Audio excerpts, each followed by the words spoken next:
ભારતીય જનતા પાર્ટીની ગુજરાત સરકારે 3,25,000 કરોડ કરતાં વધારે રકમનું બજેટ વિધાનસભામાં રજૂ કર્યું. વાત એવી ચાલતી હતી કે 2047ની અંદર $5 ટ્રિલિયન ઇકોનોમી કરી અને આ વિકાસલક્ષી બજેટ આપવામાં આવશે, પરંતુ સંપૂર્ણપણે નિરાશાજનક બજેટ ગુજરાતને મળ્યું છે. રાજસ્થાન જેવું જે પ્રમાણમાં ગરીબ રાજ્ય કહેવાય એ 450 રૂપિયામાં ગેસનો બાટલો આપે છે. ગુજરાતમાં અપેક્ષા હતી કે એ એટલીસ્ટ રાજસ્થાનની પેરિટીમાં મોંઘવારી ઓછી કરવા માટે 450 રૂપિયામાં ગેસનો બાટલો મળશે. પેટ્રોલ ડીઝલ ઉપરનો કાર ઓછો થશે, પણ એ પણ કરવામાં આવ્યો નથી. બહેનો માટે કંઈક આયોજન લઈને આવશે એવી અપેક્ષા હતી કે રાજસ્થાનની અંદર દરેક બહેનના ખાતાની અંદર 1,500-2,000 રૂપિયા જમા થઈ શકતા હોય તો ગુજરાત જેવા સમૃદ્ધ રાજ્યની અંદર ગરીબ બહેનો માટે પણ આ યોજના લઈ આવી શકાય. મા બાપને બાળકોને ભણાવવાની અંદર કમર તૂટી જાય છે, એ ભણાવવાની અંદર રાહત થાય, એ ખાનગી શાળાઓની અંદર જતા બાળકો સરકારી શાળામાં વધારે ભણે એટલા માટે શિક્ષકો સહિતના બધા કર્મચારીઓની ભરતી કરીને લાખો જગ્યા જે ખાલી પડી છે એ ભરવાની જાહેરાત કરી શક્યા હોત, એ પણ કરી શક્યા નથી. ખેડૂતોને રાસાયણિક ખાતરો સસ્તા આપવાને અને એને સિંચાઈનું પાણી મળી રહે એટલા માટે તળાવો નદીઓ ઊંડા પોળા કરવાની યોજના, કે ચેકડેમ બનાવવાની યોજના મોટા પાયા ઉપર લઈ આવ્યા હોત તો પણ આપને કંઈક એવું થાત કે આ બજેટમાં કંઈક લઈ આવ્યા છે. 1700 કિલોમીટર જેટલો લાંબો દરિયા કિનારો ગુજરાત પાસે છે અને જેટલી પોટેન્શિયલ વિકાસની આપણે ત્યાં જમીન ઉપર છે એટલી જ પોટેન્શિયલ ત્યાં દરિયાની અંદર દરિયા કિનારા ઉપર પણ વિકાસની તકો ઉપલબ્ધ થયેલી છે. એના વિકાસ માટે પણ કોઈ નવી યોજના આ સરકાર લઈ આવી નથી. નવા ફિશરીઝ પોર્ટ બાંધવાના હોય, નવા બંદરો બાંધવાના હોય, એમાં પણ આ સરકારે બધાને નિરાશ કરેલા છે. જે પરંપરાગત ટુરિસ્ટ સ્પોટ છે એ સિવાયના નવા ટુરિસ્ટ સ્પોટ વિકસાવવા માટેનું જે આયોજન કરવું જોઈએ એ પણ આયોજનનો અભાવ દેખાય છે. એટલે એકંદરે આખું બજેટ છે એ નિરાશાજનક રહ્યું છે અને જનતાની અપેક્ષા જે હતી એ પરિપૂર્ણ થઈ નથી. આજે માર્ગ અને મકાન વિભાગ જે પ્રશ્નોત્તરી કાળ દરમિયાન મારા 3જા નંબરના પ્રશ્નના જવાબમાં જે અમદાવાદથી રાજકોટ 6 લાઇન રોડ કે જેનું કામ 2020માં પૂરું કરવાનું હતું 2200 કરોડના પ્રોજેક્ટમાં 2024 થયું, હજી સુધી કામ પૂરું કરવામાં ન આવ્યું અને મંત્રી તરફથી એવો જવાબ મળ્યો કે આ કામ એ 5 પેકેજ કરી અને કોરોના સમયગાળામાં આ કામ થઈ શક્યું નથી. પણ વાસ્તવિકતા કંઈ જુદી હતી. આ એજન્સી જે કાંઈ કામ કરે છે એમને બાકીની સબલેટમાં 5 જેટલા અલગ અલગ એજન્સીઓને કામ આપ્યું છે અને કામ ન કરવા પાછળનું કારણ કોરોનાનું એટલા માટે બતાવવામાં આવ્યું કે એને સરકારે જે કાંઈ ગ્રાન્ટ હતી એ મંજૂર રકમ એ પૈકીનો 4% વધારો આપ્યો. એટલે એજન્સીને આડકતરી રીતે મદદ કરવા માટે કરીને કોરોનાનું બહાનું કાઢીને 2200 કરોડનો પ્રોજેક્ટ પૂરો ન કરી અને લોકોને જે કાંઈ હાલાકી અનુભવી પડી એ માત્ર બાલાદવલાની નીતિ અને એમના ગમતી એજન્સીઓને કામ આપી અને ભ્રષ્ટાચાર માટેનું જે મોકળું મેદાન એ માર્ગ અને મકાન વિભાગ મારફત આપવામાં આવ્યું છે. ભૂતકાળમાં પણ રાજ્યના મુખ્યમંત્રીએ કબૂલેલું કે સૌથી મોટો ભ્રષ્ટાચાર એ મહેસૂલ અને બાંધકામમાં થાય છે. વર્તમાન સમયની અંદર ગુજરાતમાં જ્યાં જ્યાં જે એજન્સીઓએ ભૂતકાળની અંદર કામ કર્યું અને એ વખતે બ્લેકલિસ્ટમાં મૂકેલી એજન્સીઓ આજે પણ બીજી એના એવી સભ્યો અને એના એ રીતે કામ કરે છે. હું બનાસકાંઠાનો દાખલો આપું કે બનાસકાંઠાની અંદર જીપીસી કન્સ્ટ્રક્શન મારફત જે કામ કરવામાં આવ્યું, બ્રિજ ધરાશય થયો, 2 માણસોના મૃત્યુ થયા અને એની પાછળ કોઈ જ કાર્યવાહી કરવામાં ન આવી.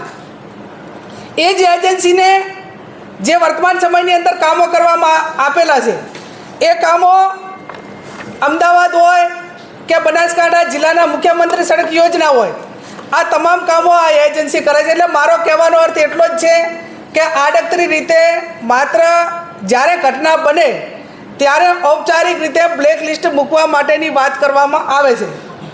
એની પાછળથી જે કોઈ કાર્યવાહી કરવામાં હોય એ કાર્યવાહી થતી નથી ને એટલા માટે કરીને એજન્સીઓને અને કંપનીઓને આ કામ માટે કરીને કોઈ ગંભીરતા લેતા નથી અને એના હિસાબે રાજ્ય સરકારના પૈસા વેડફાય છે.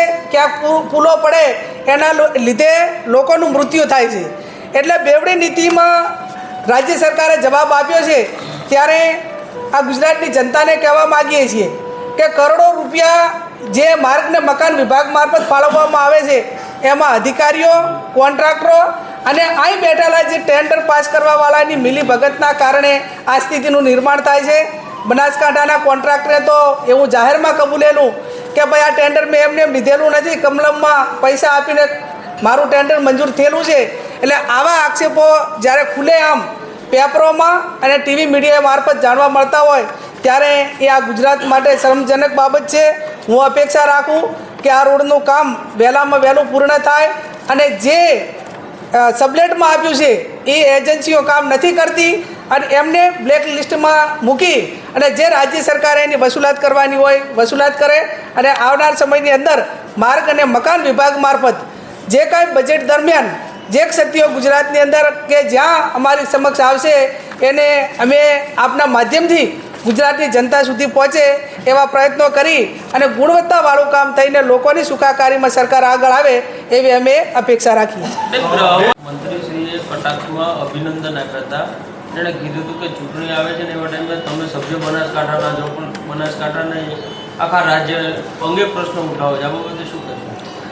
જ્યારે વિધાનસભામાં પ્રશ્ન હોય ત્યારે એ જિલ્લા પૂરતો નિયમ પ્રમાણે 2 જિલ્લાને છેલ્લા 2 વર્ષ આવરી લેવામાં આવે પણ 2 વર્ષને ધ્યાનમાં રાખીને સમગ્ર ગુજરાતને ધ્યાનમાં રાખીને અમારે વાત કરવાની હોય છે અને સમગ્ર ગુજરાતને ધ્યાનમાં રાખીને વાત કરવાની હોય ત્યારે સ્વાભાવિક છે કે અમારી સભ્ય સંખ્યા ઓછી હોવાના કારણે મારે ઉત્તર ગુજરાતના લેવાના હોય પણ પ્રશ્ન પ્રાયોરિટીમાં લેવા માટે એકનો એક પ્રશ્ન 3-4 ધારાસભ્યો પૂછે તો એ પ્રશ્ન પ્રાયોરિટીમાં આવે એટલા માટે કરીને અમે આ રીતે પ્રશ્નનો જવાબ એ સમગ્ર ગુજરાત અને ઉત્તર ગુજરાતને ધ્યાનમાં રાખીને એનો જવાબ આપવા માટે અમે એમની પાસે અપેક્ષા રાખી હતી. પણ એમને કદાચ ચૂંટણી દેખાતી છે પણ અમારા મનમાં તો જે લોકોનું હિત અને લોકોનું જનઉપયોગી કાર્ય એ પારદર્શક થાય અને એની અંદર કોઈ વાલા દવલાની નીતિ નહીં, માત્ર કોન્ટ્રાક્ટરો કે એજન્સીઓને હાચવવા નહીં પણ ગુજરાતના લોકોની સુખાકારીમાં કામ થાય એવી અપેક્ષા અમે રાખી હતી અને એમણે 2024માં કામ પૂરું કરવા માટેની જે ખાતરી આપી. પણ એના સાથે 4% જે ભાવ વધારો કોઈ નાની એજન્સી કરોડ 2 કરોડનું કામ કરે અને એ પૈકીની ગ્રાન્ટ વધી હોય, બચત ગ્રાન્ટ હોય તો એને મંજૂરી નથી મળતી અને આવડા 2200 કરોડના પેકેજમાં પાછળના બારણે 4%નો ભાવ વધારો આપે એ મોટો પ્રશ્નાર્થ છે. ગુજરાતનું બજેટ એ લોકસભાની ચૂંટણીના અનુસંધાને બજેટ આપવામાં આવેલું છે. આંકડાની માયાજાળ છે. એની અંદર એવી કોઈ માત્ર ગિફ્ટ સિટીની અંદર એવી જાહેરાત કરવામાં આવી કે એને પ્રોગ્રેસ કરવામાં આવશે.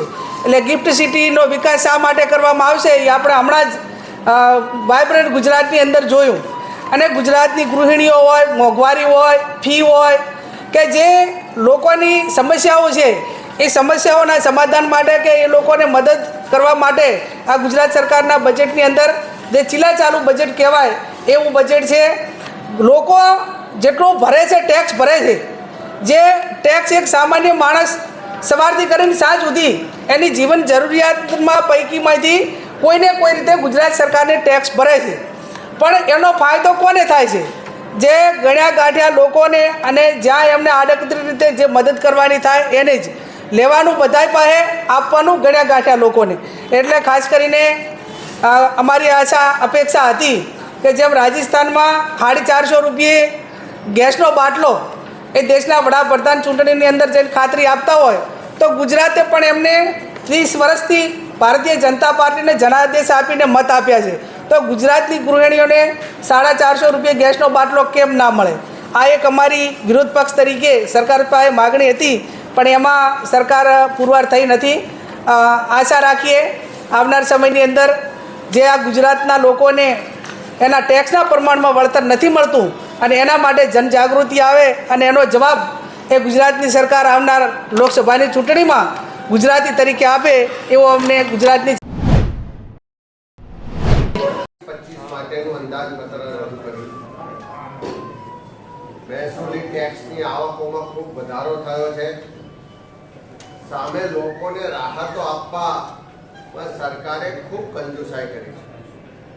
જો ખોટા ખર્ચા ઘટાડ્યા હોત, પ્રજાને રાહતો આપી હોત અને પછી પુરાંતવાળા બજેટના ગુણગાન કે વાહવાહી કરી હોત તો લોકોને આનંદ થાત. પરંતુ આવકો વધી, પ્રજાને કોઈ પણ જાતની રાહત ન મળી. પ્રજાને અપેક્ષા હતી કે ગત વર્ષે બજેટમાં પણ ખાલી જાહેરાતો થઈ, આ વર્ષના બજેટમાં કંઈક ચોક્કસ મળશે. ને પ્રજાની જે બે મુખ્ય તકલીફો છે, સમસ્યાઓ છે કે મોંઘવારી ને બેરોજગારી, કે મોંઘવારીમાંથી રાહત મળશે, યુવાઓને રોજગાર મળશે, પણ આ બંને આશાઓ ઠગારી નીવડી. ગુજરાતની પ્રજા જે મોંઘવારીનો માર સહન કરી રહી છે, ખાસ કરીને ગૃહિણીઓ, ઘર ચલાવવું મુશ્કેલ છે. પ્રજાને આશા હતી કે આ બજેટમાં ગેસનો બોટલ 450 રૂપિયા ગુજરાતના ગૃહિણીઓને મળશે, પણ એ ગૃહિણીઓની આશા પર પણ પાણી ફેરવી દીધું. કોઈ પણ જાતની રાહત એમાં આપવામાં નથી આવી. લાખો બેરોજગાર યુવાનો જે સરકારી ભરતીની રાહ જોવે છે, પરીક્ષાની તૈયારીઓ કરે ને ભરતી થશે ને પોતાનું ભવિષ્ય એક સુરક્ષિત બનશે એવી આશા સાથે બેઠા હતા, એવા યુવાનોને પણ ચોક્કસ સમય મર્યાદામાં ભરતી થાય ને કાયમી નોકરી મળે એવું કોઈ પણ નક્કર આયોજન આ બજેટમાં જોવા મળ્યું નથી. ગુજરાતના કર્મચારીઓને આ સરકાર કર્મયોગી તો કે આ ગુજરાતના વિકાસમાં યોજનાઓને લોકો સુધી પહોંચાડવામાં દિવસ રાત મહેનત કરતા હોય એવા લાખો કર્મચારીઓને પણ હતું કે આ ડબલ એન્જિનની સરકાર છે, જૂની પેન્શન યોજના લાગુ કરવાની અમારી માંગણી છે, લડત છે, એમાં કંઈક સરકાર વિચારશે અને આ બજેટમાં એના માટેની કોઈ વાત લઈને આવશે. પણ જૂની પેન્શન યોજના લાવવાની કોઈ પણ વાત આ બજેટમાં કરવામાં નથી આવી. એટલે લાખો કર્મચારીઓની આશાઓ ઉપર પણ પાણી ફરી વળ્યા છે. ખાસ કરીને આવકો વધી, સામે ઉત્સવો તાઇફા થયા અને એના કારણે લોકોને રાહતો ના મળી, પણ રાજ્યનું દેવું વધ્યું. 2023-24માં રાજ્યનું દેવું હતું 3,77,962 કરોડ રૂપિયા અને એના માટે બજેટમાં જે વ્યાજ ચૂકવવામાં આવ્યું એમાં ગત વર્ષે 25,212 કરોડ રૂપિયા તો ખાલી વ્યાજ પાછળ ખર્ચ થયો. આ વખતનો જે અંદાજ આપવામાં આવ્યો છે 2024-25નો, એ અંદાજ મુજબ રાજ્યનું દેવું થશે 4,26,380 કરોડ. એટલે ગત વર્ષ કરતા 50,000 કરોડ રૂપિયાનું દેવું વધારવા સરકાર જઈ રહી છે. અને એની સામે જે વ્યાજમાં પૈસા જશે એનો અંદાજ આપ્યો છે એ ગત વર્ષે 25,000 કરોડ રૂપિયા વ્યાજમાં ખર્ચ થયા હતા. આ વખતે એમાં વધારો થઈને 35,000 કરોડ રૂપિયા તો ખાલી વ્યાજમાં જવાના. એટલે એમ કહેવાય કે દેવું કરીને ઉત્સવો કરવામાં આવે છે અને દેવું ચૂકવવા પણ ભવિષ્યમાં લોન લેવી પડે એવી સ્થિતિનું નિર્માણ થાય એવું આ બજેટમાંથી સ્પષ્ટ જોઈ શકાય છે.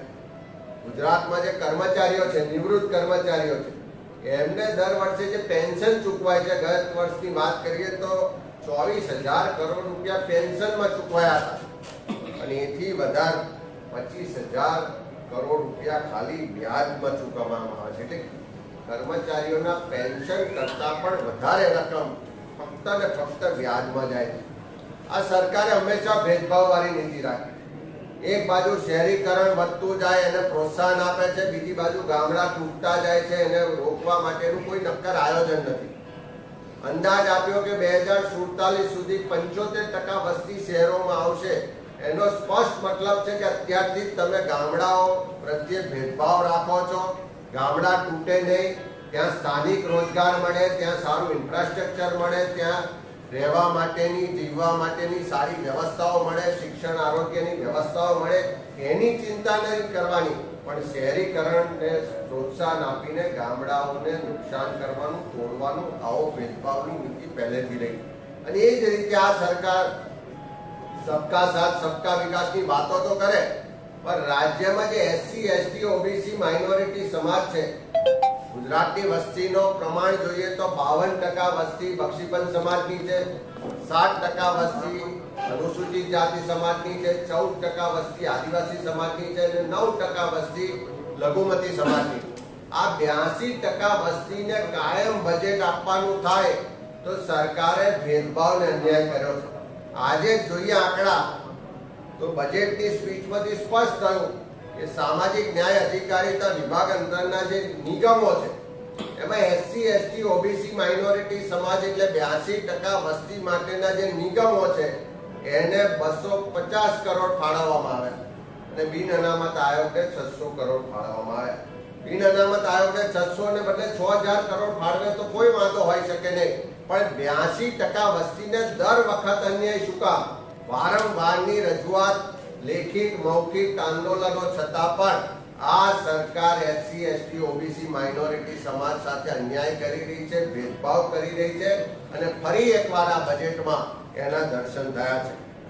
એક બાજુ ગુજરાત હોય કે દેશના ખેડૂત માટે ભાષણ તો કરવામાં આવે કે ખેડૂતોની આવક બમણી કરી દેવામાં આવશે, ખેડૂત મારુતિ કાર લઈને ફરતો થઈ ગયો, પણ આજે પણ ગુજરાતનો ખેડૂત આર્થિક રીતે પાયમાલ છે, દેવાદાર છે, એને ઉત્પાદનના પૂરતા બજાર ભાવ નથી મળતા. અને આખું બજેટ જોઈએ તો યોજનાઓની જાહેરાત થાય પણ ખેડૂતને દેવાદારમાંથી બહાર કાઢવા માટે, આર્થિક રીતે સક્ષમ કરવા માટે, એના દેવા માફ કરવા માટેની કોઈ નક્કર આયોજન કે જોગવાઈ આ બજેટમાં જોવા નથી મળી. ખાસ કરીને ગુજરાતમાં આપણે ગરીબી ઓછી થઈ એવી વાત કરીએ, પણ સરકારના જ આંકડા બજેટમાં પણ ઉલ્લેખ થયો કે ગુજરાતમાં ફૂડ સિક્યુરિટી એક્ટનો જે દેશમાં કાયદો આવ્યો 2013માં, એ અંતર્ગત NFSAમાં જે અનાજ આપવામાં આવે છે રેશન કાર્ડ પર, 72 લાખ પરિવારોને NFSAમાં અનાજ આપવામાં આવે છે. એના પરિવારના સભ્યોની સંખ્યા મુજબ જોઈએ તો 3 કરોડ ને 61 લાખ લોકોને અનાજ આપવામાં આવે છે. જો તમે વસ્તીના 50% લોકોને અનાજ આપવું પડતું હોય એનો સ્પષ્ટ મતલબ છે કે ગુજરાતમાં તમે ખાલી ગ્લોસી ગુલાબી પિક્ચર બતાવો છો. વાસ્તવિકતા એવી છે કે લોકોને 2 ટંકનું ભોજન માટે પણ સરકારી અનાજ પર નિર્ભર રહેવું પડે છે. એ મુજબ ગુજરાતના કુલ 1 કરોડ ને 32 લાખ કુટુંબો છે, એમાંથી 72 લાખ પરિવારોને આજે આપણે અનાજ પૂરું પાડવું પડે છે. એનો સ્પષ્ટ મતલબ છે કે ખાલી બજેટની વાતો છે, સાચા અર્થમાં નીચે જે ગરીબી નિર્મૂલન થવું જોઈએ થઈ શક્યું નથી. આ બજેટમાં પણ ગત વર્ષની જેમ ખાલી અલગ અલગ યોજનાઓના નામોના નામે મોટી જાહેરાતો છે. કોઈ નક્કર આયોજન મોંઘવારી ઘટાડવા માટે, રોજગારી આપવા માટે, ખેડૂતોને આર્થિક રીતે પગભર કરવા માટે કે ગરીબી રેખા નીચે જીવતા લોકોને ગરીબી રેખા પછી ઉપર લાવવા માટેનું કોઈ આયોજન આમાં જોવા મળતું નથી. ફક્ત યોજનાઓ અને એના નામની જાહેરાતો છે. ગત વર્ષની જે યોજનાઓ હતી એમાં થોડા ઘણી રકમ વધારી અને અમે વધારો કર્યો છે એવું બતાવવા માંગે છે, પણ કોઈ નવી યોજનાઓ, કોઈ નક્કર આયોજન આમાં જોવા મળ્યું નથી. ભારત સરકારનો ગઈકાલે રજૂ થયેલું નિષ્ફળ બજેટ,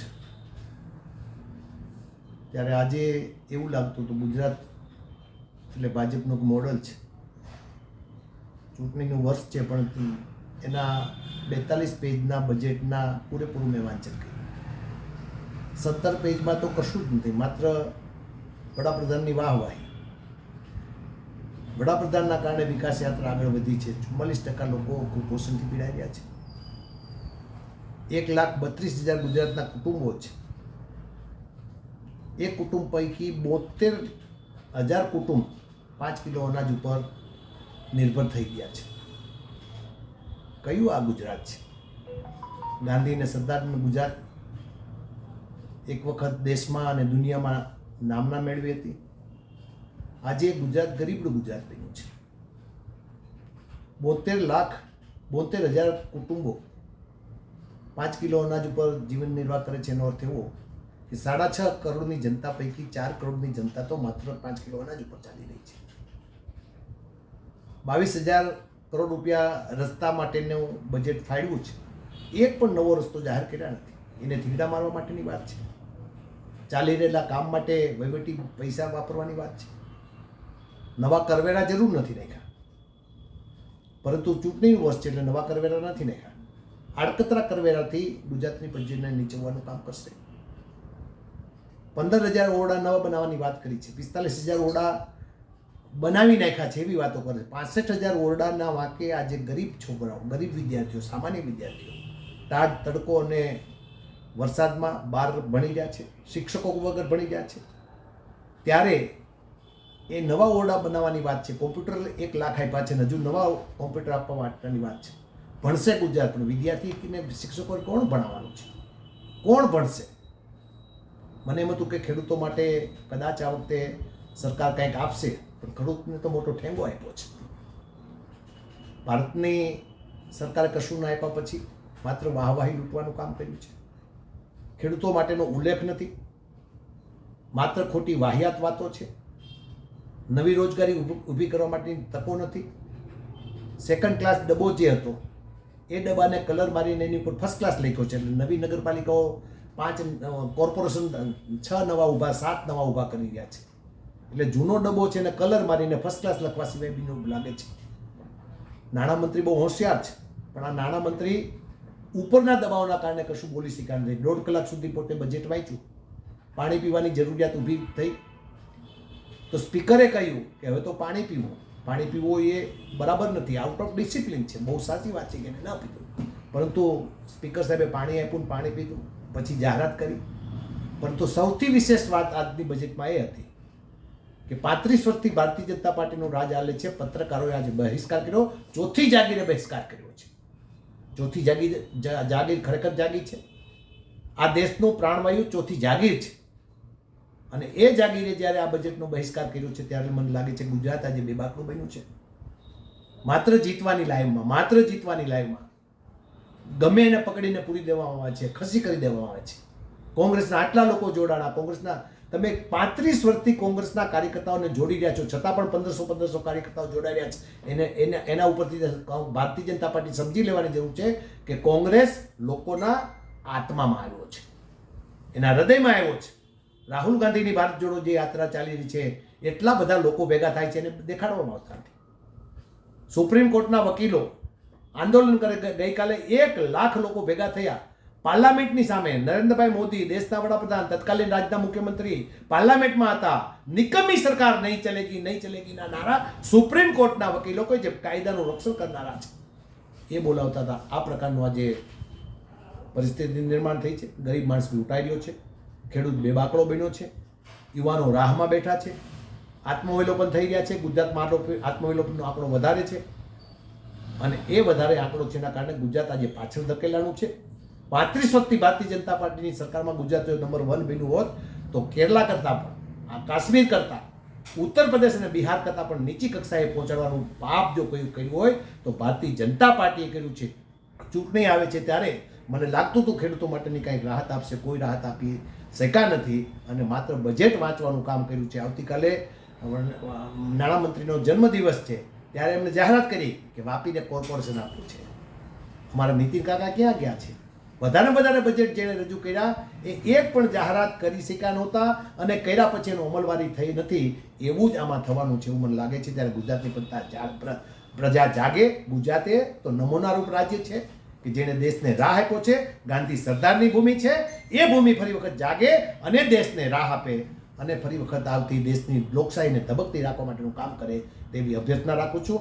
માત્ર ભારતીય જનતા પાર્ટી ઉપર આધાર રાખીને ચાલી શકે તેમ નથી. ગુજરાત બરબાદ થયું છે અને આજનું બજેટ વધારે બરબાદી નોતરે તે પ્રકાર